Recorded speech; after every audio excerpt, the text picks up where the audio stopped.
नमस्कार, India TV देख रहे हैं आप। आपके साथ मैं हूं प्राची पाराशर। नई दिल्ली में आज की रात इंतजार की रात है, फैसले की रात है। आज की रात इम्तिहान की रात है। आज की रात तय करेगी कि कल की सुबह कैसी होगी। बस थोड़ी देर बाद रात 8:30 बजे केंद्रीय मंत्री जेपी नड्डा एक बड़ी प्रेस कॉन्फ्रेंस करने वाले हैं। जंतर मंतर पर बड़ा ऐलान करने वाले हैं। नई दिल्ली में आज की रात शांति बनी रहती है तो धरना खत्म होने के आसार बढ़ जाएंगे। सोनम वांगचुक के पास एक चिट्ठी पहुंच चुकी है। ये 55 सांसदों की चिट्ठी है। अब सोनम वांगचुक को दूसरी चिट्ठी का इंतजार है, जिसमें वांगचुक सरकार से आश्वासन चाहते हैं कि किसी भी छात्र पर लाठी ना चले, किसी भी छात्र पर मुकदमा दर्ज ना हो और कोई भी छात्र हिरासत में ना लिया जाए। खबर है कि सरकार सोनम वांगचुक की मांगे मान सकती है। दरअसल आपके सामने एक हकीकत बताते हैं। जंतर मंतर पर आए बहुत सारे लोग ना अभिजीत दीपके के कंट्रोल में हैं, ना सोनम वांगचुक के कंट्रोल में हैं। इनके दिमाग में नेपाल और बांग्लादेश चल रहा है। ये नई दिल्ली में अचानक पहुंचे और आंदोलन की आड़ में अलग अलग तरीके के नारे लगा रहे हैं। ये खुलेआम भारत को बांग्लादेश और नेपाल बनाने की धमकी दे रहे हैं।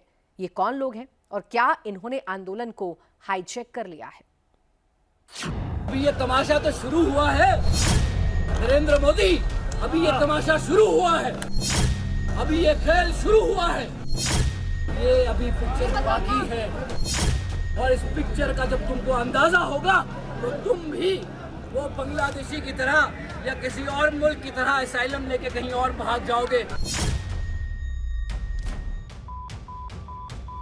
तमाशा तो शुरू हुआ है। वीडियो में देख रहा ये शख्स मोदी को भारत से भगाने की धमकी देने वाला ये शख्स, देश में कुछ नहीं बचा, इस मुल्क में कुछ नहीं बचा। हिंदुस्तान में बांग्लादेश जैसे हालात पैदा करने की बात कहने वाला ये शख्स कौन है? ये शख्स, इसका असली मकसद क्या है, इरादा क्या है? क्या जंतर मंतर के मंतर का असली मकसद पॉलिटिकल है? क्या कुछ हजार लोग नई दिल्ली में घुसकर हिंदुस्तान में तख्ता पलट करना चाहते हैं? क्या छात्रों के प्रदर्शन को हथियार बनाकर मोदी के दुश्मन उन्हें अपने रास्ते से हटाना चाहते हैं? मोदी को भी गोली मार दो, सही में मैं तो मार भी दूंगी। मोदी को भी गोली मार दो, सही में मैं तो मार भी दूंगी। क्या मैं अकेले तेरे को गोली मार दूं? क्या मैं अकेले तेरे को गोली मार दूं?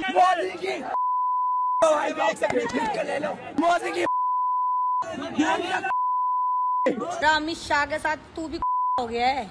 अमित शाह का तो था ही तू, अब क्या पूरी बीजेपी सरकार का बन गया? इतनी ये तो तेरे की सरकार है ये। तू क्या अपनी में लेके जाएगा? नहीं जाएगा, एक जोड़ी कपड़े भी नहीं मिलेंगे तुझे, कफन तक नसीब नहीं होगा। इतनी सरकार आई, तेरे से ज्यादा गिरी हुई सरकार तो किसी की नहीं आई। तुम लोग यार गाइस यार तुम लोग यार डंडा खाने गए उधर को। अरे खदेड़ दो को नेपाल की तरफ, घर में घुस के पूरा आग लगा दो। सरकार की ऐसी सरकार की वीडियो शेयर लगे तो शेयर करो यार। मोदी सरकार जिस दिन मर जाएगा, वो बुढ़ा जिस दिन मर जाएगा, मेरे घर में उस दिन पार्टी होगा।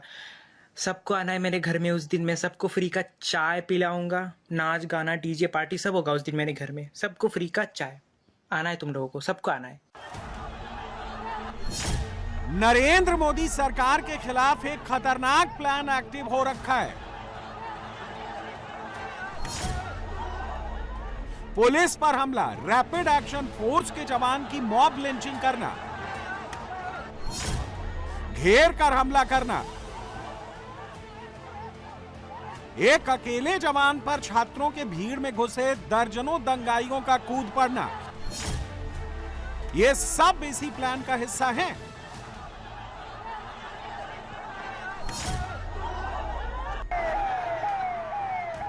मंगलवार रात की ये तस्वीरें देखिए।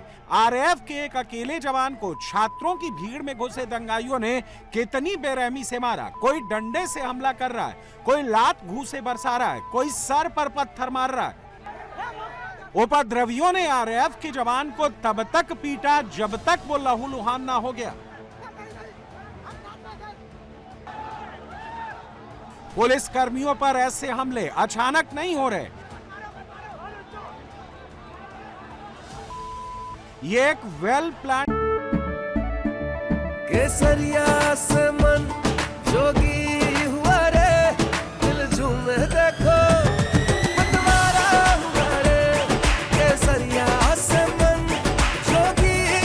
हर पल मनाओ केसरी त्योहार। विमल, बोलो जुबान केसरी। स्क्रिप्ट का हिस्सा है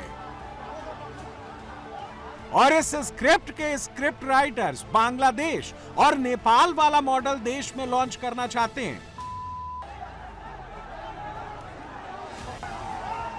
सबूत देख लीजिए, ये काबुल, इस्लामाबाद, ढाका या काठमांडू का वीडियो नहीं है। पुलिस को बीच सड़क पर लिटाकर लात से मारना यह एक बड़ी साजिश का हिस्सा है, वो भी तब जब पुलिस शांति व्यवस्था बनाए रखने की अपील कर रही थी, चेतावनी दे रही थी। दिल्ली पुलिस रोक रही है। ये देखिए लाठीचार्ज की धमकी ऊपर से दी जा रही है। लाठीचार्ज की बात करने की बात कही जा रही है कि रुक जाइए, शांत हो जाइए, इस तरीके की बातें की जा रही है। ये देखिए, आप सुन सकते हैं तस्वीरें। आभास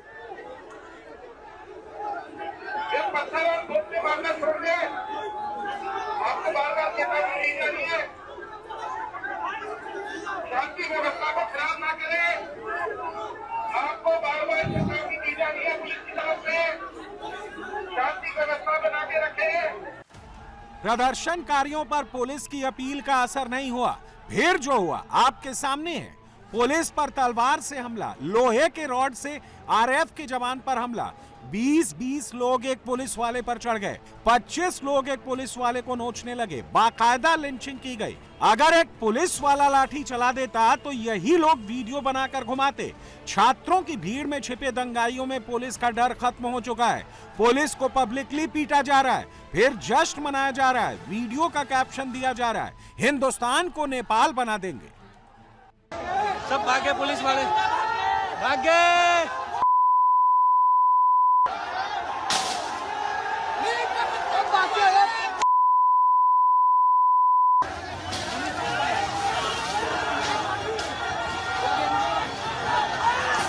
ये सीपी में देख सकते हो आप लोग किस तरीके से क्या हो रहा है। पूरी पब्लिक जो है वो बहुत ज्यादा गुस्से में।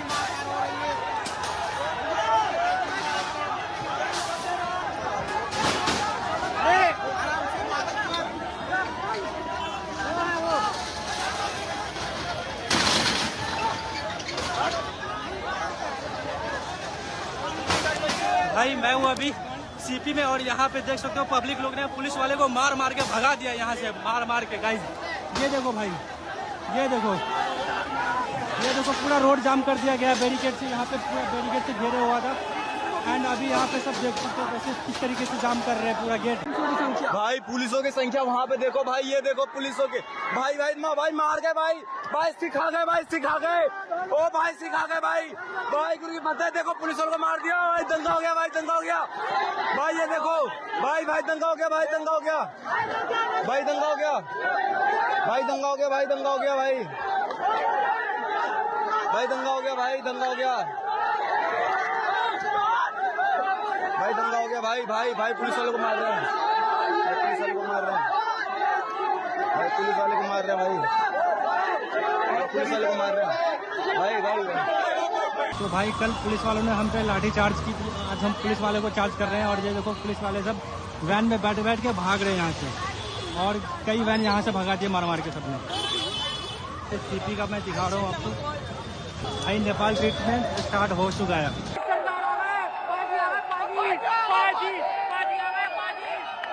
तलवार लेके तलवार लेके पाजी जंतर मंदिर में पाजी आ गए। जंतर बैरिकेड तोड़ रहे, जंतर मंदिर में पाजी सारे आ गए, सरदार जी आ गए। वीडियो बनाना, प्रोटेस्ट साइट से लाइव कमेंट्री करना, इंस्टाग्राम लाइव करना और लोगों को प्रोवोक करना, पैटर्न बिल्कुल बांग्लादेश और नेपाल वाला है। एक ऐसे ही हैंडल का स्क्रीनशॉट आपके सामने है। यह शख्स बार बार भड़काऊ वीडियो बनाकर फैला रहा था।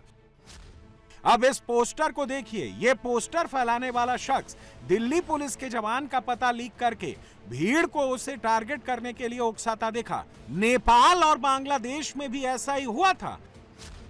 और पोस्टर को इंस्टाग्राम जैसे हैंडल से फैलाने वाले इस शख्स का नाम है निसार, जिसके प्रोफाइल पर साफ साफ लिखा है कि ये सीजेपी की सोशल मीडिया टीम का क्रिएटर है। दिल्ली पुलिस के जवान का एड्रेस लीक करने वाला कोई छोटा मोटा प्रोटेस्टर नहीं है। ये सीजेपी के मंच पर उसके प्रवक्ता आशुतोष रांका के साथ स्टेज भी शेयर कर चुका है और वही वीडियो अपनी टाइमलाइन पर अपलोड भी कर चुका है। सोनम जी के साथ सॉलिडेरिटी में एक दिन की भूख हड़ताल कर रहे हैं। उन्हीं में से हमारे साथी हमारी सोशल मीडिया टीम के निसार भी आज एक दिन का अनशन करेंगे। निसार का जन्मदिन भी है। निसार ने कहा है कि गिफ्ट तो मैं प्रधान का इस्तीफा लेकर ही आप लोगों से लूंगा, लेकिन एक बार निसार के लिए और पूरी टीम के लिए भी जोरदार तालियां हो जाए। रही बात आशुतोष रांका की, तो उसके सियासी कनेक्शन किस पार्टी से हैं, ये पूरा देश जानता है, बताने की जरूरत नहीं है। स्क्रीनशॉट आपके सामने है।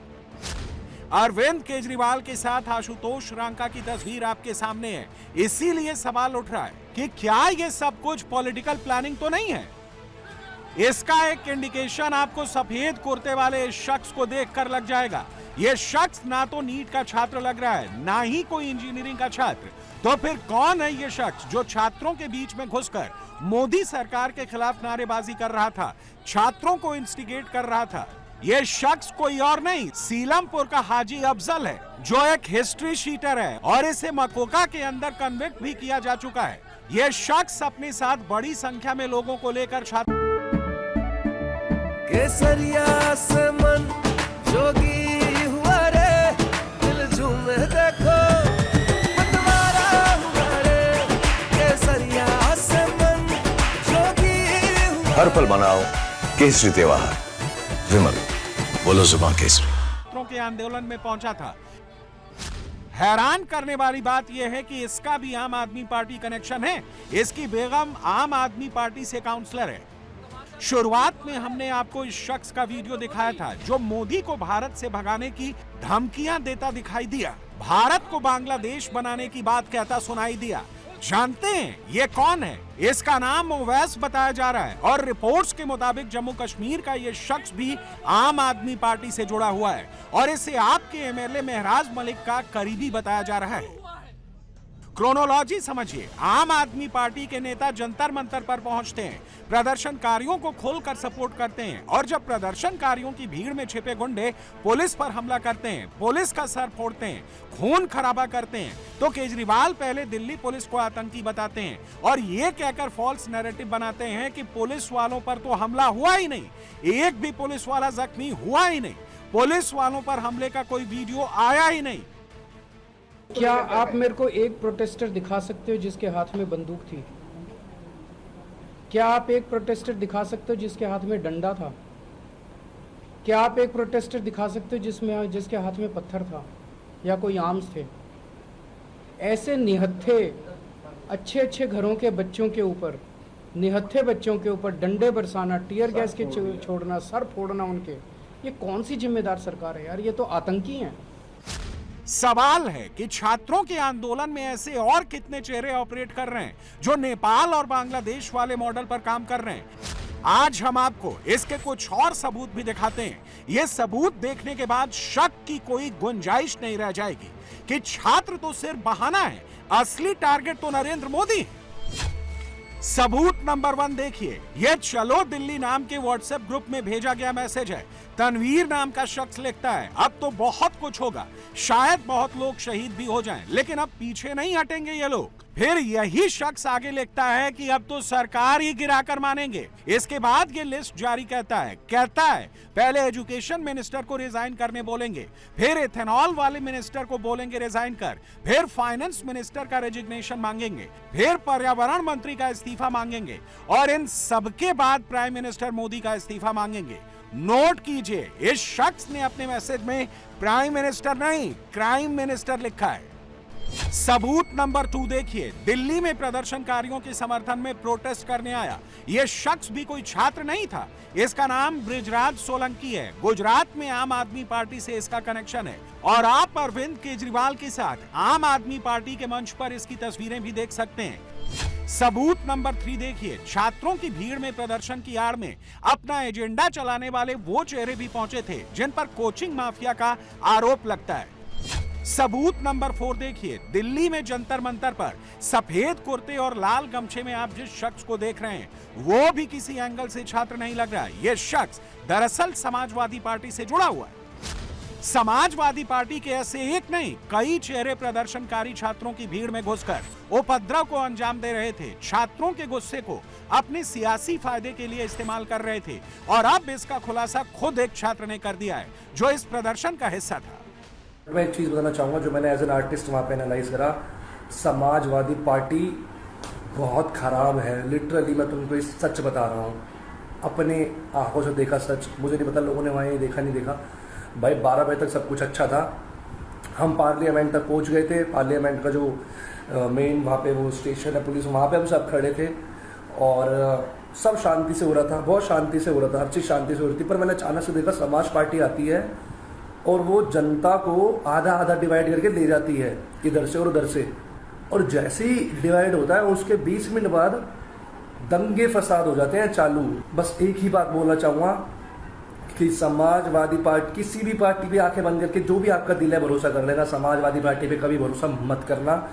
क्योंकि मैंने कल अपना दिल से और एक्सपीरियंस के साथ तो मैं बता रहा हूँ, समाजवादी पार्टी आने के बाद ही दंगे फसाद हुए। और इस वीडियो के बाद मुझे हेट मिलती है, क्या होता है मुझे नहीं पता, पर समाजवादी पार्टी को बिल्कुल भी इंडियन गवर्नमेंट में मत लाना। कल इतनी भीड़ थी उसके बावजूद ऐसा हुआ। बस एक ही बात बोलना चाहूँगा, किसी पार्टी का समर्थन मत करो, अपना समर्थन करो। जहाँ आपको अपना अच्छा लगता है वहाँ आपके साथ खड़े हो, पर समाजवादी पार्टी से दूरी बना के रखना, ये मैं आपको क्लियरली बता रहा हूँ। कल मैंने खुद वे फील करा है वहाँ पर जाके। और मैंने नोटिस करा कि जैसे ही हम जनपद तक पहुँचे, पुलिस वाले हमें जनपद तक लेके आए, मैंने देखा वहाँ भीड़ लगी थी और पत्थरबाजी के लिए लोग पहले से ही खड़े थे, प्री प्लान्ड। बहुत सारे लोग जो कि पहले थे ही नहीं। और मेरे को कुछ लोगों ने पकड़ के बोला गाड़ियों में आग लगा देते हैं। मैंने उनकी शक्ल देखी, मेरे को लगा कि भाई ये लोग तो यहाँ की है ही नहीं। और समाजवादी पार्टी से प्लीज़ दूरी बना के रखना है, इसको कभी नहीं लाना है इंडियन गवर्नमेंट में। इस खुलासे के बाद शक की कोई गुंजाइश नहीं रह जाती कि छात्रों के आंदोलन में सियासत की चिंगारी कौन जला रहा था। समाजवादी पार्टी, आम आदमी पार्टी, चंद्रशेखर रावण की party, Congress party, left ecosystem, हर कोई छात्रों के प्रदर्शन में अपना मोदी विरोधी मिशन चला रहा है। प्रधानमंत्री पर दिन रात सुबह शाम बैक टू बैक निशाने लगा रहा है। राहुल गांधी एन केन प्रकारेण देश तोड़कर जो है सत्ता में आना चाहता है। सोरोस फाउंडेशन इसको पैसा दे रही है, इस्लामिक कंट्री इसको पैसा दे रही है, उसके आधार पर यह आंदोलन कर रहा है। और कल जंतर मंतर पर जो हुआ, जिस तरह से तलवारबाजी करके, आपको बताऊं कि डीसीपी जो यहाँ का है, डीसीपी वो घायल है, उसका पैर तोड़ दिया गया।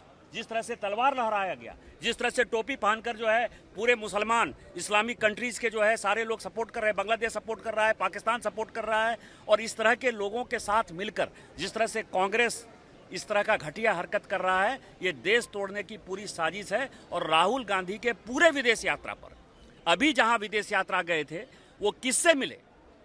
वो इस्लामिक कंट्री के किस तरह के अधिकारियों से मिले, देश तोड़ने वाले कैसे अधिकारियों से मिले, चीन के किस अधिकारी से मिले, और सोरोस फाउंडेशन जो उनको पैसा दे रहा है, इन सबों की जांच भारत सरकार को करानी।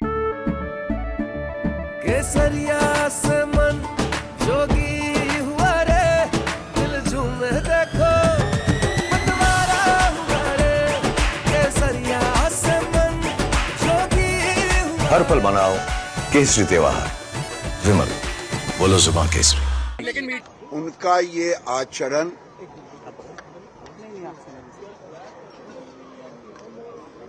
बहुत ही खतरनाक मंशा से वो भारत में दूसरे देशों का नकल करके यहाँ उपद्रव कराना चाहते हैं।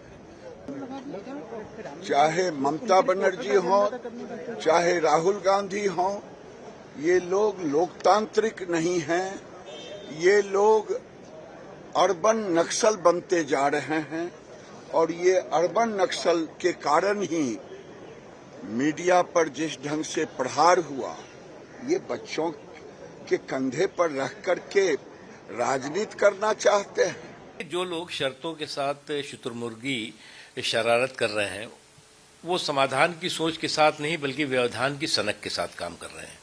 और ये ज्यादातर ये वो लोग हैं जो चुनावी चक्रवात में चारों खाने चित हो चुके हैं। अभी चुनावी चक्रवात में चारों खाने चित ये चंडाल चौकड़ी की जो घमा चौकड़ी है, वो इस बात का प्रमाण है, इस बात का प्रतीक है कि ये जंतर मंतर को छू मंतर करना चाहते हैं।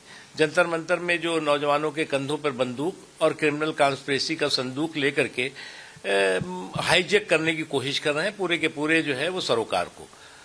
और जिस तरह से इनमें प्रतिस्पर्धा चल रही है, कंपटीशन चल रहा है, एक कहता है कि जी हम विपक्ष के गुरु हैं, दूसरा कहता है हम विपक्ष के गुरु घंटाल हैं। और इस तरह की जो प्रतिस्पर्धा है वो इस बात का प्रमाण है, इस बात का प्रतीक है कि इनकी सोच जो है वो समाधान की तरफ नहीं है बल्कि व्यवधान को किस तरह से नए रंग में, नए रूप में जो है वो प्रदर्शित करने की कोशिश करो। और इसीलिए जो ये जो है वो रंग बिरंगे रणछोड़ बहादुरों का जो पंचरंगी पॉलिटिकल प्रोग्राम दिखाई पड़ रहा है, वो इसी का प्रमाण है। और इसका अगला चैप्टर आपको मोदी विरोधी इकोसिस्टम की टाइमलाइन पर दिखेगा। छात्रों के मुद्दे से किसी को कोई लेना देना नहीं है, सबको अपनी अपनी इमेज चमकानी है, सियासत बचानी है। इसके भी सबूत देख लीजिए। आज कांग्रेस के हैंडल्स पर राहुल वॉइस ऑफ इंडिया बताया गया। दूसरा पोस्ट आया, उसमें राहुल को सड़क से संसद तक देश की आवाज बताया गया। तीसरा पोस्ट आया, उसमें यह कैप्शन चिपकाया गया कि रोक नहीं पाओगे। चौथा पोस्ट आया, उसमें राहुल की तस्वीर के साथ क्रांति के रंग को लाल बताया गया। पांचवा पोस्ट आया, उसमें राहुल को जननायक बताया गया। छठा पोस्ट आया, उसमें बड़े बड़े फॉन्ट में राहुल की फोटो के साथ छात्रों का हक एथे रख वाला भारी भरकम डायलॉग चिपकाया गया। सातवें पोस्ट में हिसाब होगा का नैरेटिव बनाया गया। क्रेडिट लेने की रेस ऐसी कि अखिलेश भी इसमें कूद पड़े। समाजवादी पार्टी ने कांग्रेस के ही तर्ज पर अखिलेश का एक्शन अवतार वाला पोस्टर जारी कर दिया। कांग्रेस ने राहुल को जननायक कहा तो समाजवादी पार्टी ने अखिलेश का जननायक वाला पोस्टर रिलीज कर दिया।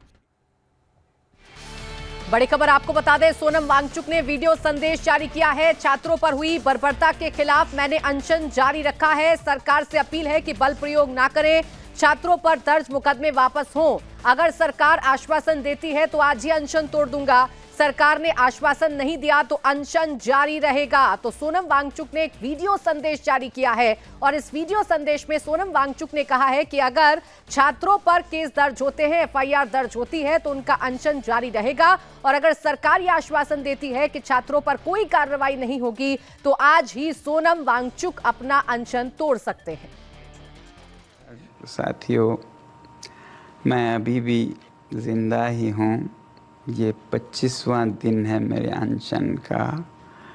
25वें दिन तक लगभग मेरा 11 किलो वज़न कम हुआ है और काफ़ी मांसपेशियाँ कम होने लगी हैं, मगर ठीक ही हूँ। कल मैं रात को यहाँ गुड़गांव के एक निजी अस्पताल में लाया गया हूँ सफदरजंग से, और मैं दाद देना चाहता हूँ उन सभी छात्रों को जिन्होंने इतने शांतिपूर्ण तरीके से खुद पर लाठियाँ खाते हुए वापस कोई हमला ना करते हुए, हालांकि बहुत उकसाने पर भी और कुछ तत्वों को पत्थर फेंकने के लिए लाए जाने पर भी आपने सब्र से काम लिया। मैं बहुत ही मेरा दिल पिघल गया इससे, और क्योंकि उन पर बहुत ही बर्बरता से हमले हो रहे थे इसलिए मैंने अपना अनशन जारी रखने का फैसला किया था।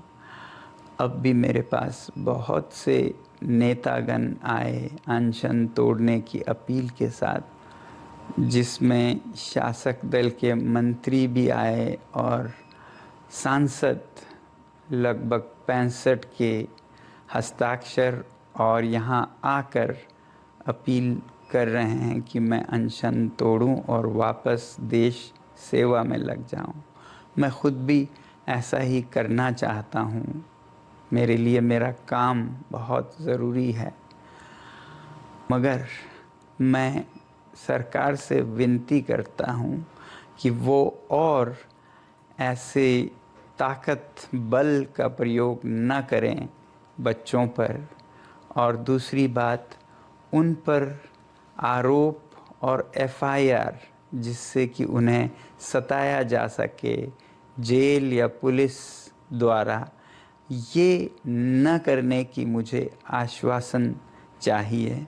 और वो आश्वासन अगर जल्द मिल जाए तो मैं आप सबके और जो नेतागण यहाँ पर आए उनकी बातों का इज्जत करते हुए अनशन आज ही तोड़ूंगा। मगर अगर ऐसा कोई आश्वासन नहीं आए तो बदकिस्मती से मुझे ये अनशन जारी रखना पड़ेगा। जय हिंद। तो सोनम वांगचुक ने अपने इस वीडियो संदेश में साफ कर दिया है कि 25 दिन बाद भी वो अभी जिंदा हैं। अपनी हेल्थ अपडेट देने के बाद उन्होंने कहा कि मैं अपना अनशन तोड़ सकता हूं अगर सरकार मुझे आश्वासन दे कि छात्रों पर बल प्रयोग ना हो और छात्रों पर कोई मुकदमे दर्ज ना हो। जो मुकदमे दर्ज हुए हैं उन्हें वापस ले लिया जाए तो मैं आज ही अपना अनशन तोड़ूंगा और अगर ऐसा नहीं होता है तो अनशन जारी रखूंगा।